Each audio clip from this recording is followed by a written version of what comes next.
அப்போது இங்கே ஆண்டவர் சொல்கிறாரு, நாம் புசிக்கிற எந்த ஆகாரமும் நம்மளை என்ன பண்ணாதான் தீட்டுப்படுத்தாது அப்படின்னு சொல்கிறார். நல்லா கவனிங்க.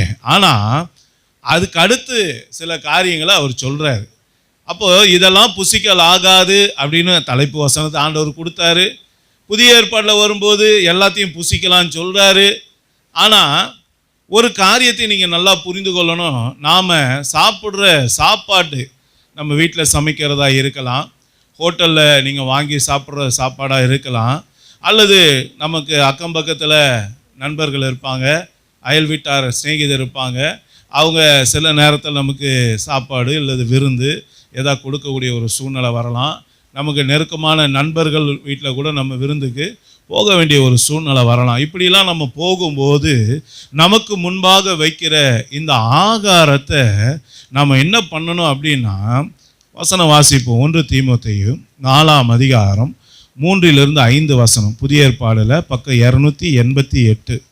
விசுவாசிகளும் சத்தியத்தை அறிந்தவர்களும் ஸ்தோத்திரத்தோட அனுபவிக்கும்படி தேவன் படைத்த போஜன பதார்த்தங்களை விளக்கவும் வேண்டும் என்று அந்த பொய்யர் கட்டளையிடுவார்கள்.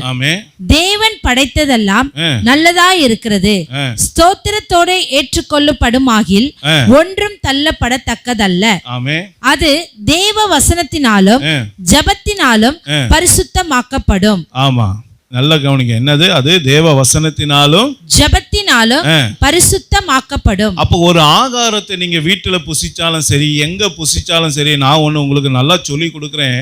ஆண்டவோட வார்த்தையின் அடிப்படையில் முதல்ல எடுத்த உடனே சாப்பாடுல கையை வைக்காதீங்க. முதல்ல என்ன பண்ணணும்? ஆண்டவருடைய கரத்துல அந்த ஆகாரத்தை ஒப்பு கொடுத்து நம்ம என்ன பண்ணணுமா? ஜெபிக்கணும் அப்படின்னு சொல்லி ஆண்டவரோட வார்த்தை சொல்லுது. அப்படி நீங்க ஜெபிக்கும் போது தேவனுடைய வசனத்தினாலும் ஜபத்தினாலும் அந்த ஆகாரத்தை கர்த்தர் என்ன பண்ணுவாராம்? பரிசுத்தப்படுத்தி கொடுப்பார். அதை நமக்கு ஆசீர்வதித்து கொடுப்பார். அதில் இருக்கக்கூடிய அசுத்தங்களை, அருவருப்புகளை, தீங்கான காரியங்களை கர்த்தர் எடுத்து போடுவார் அப்படின்னு சொல்லி ஆண்டவருடைய வார்த்தை சொல்லுது.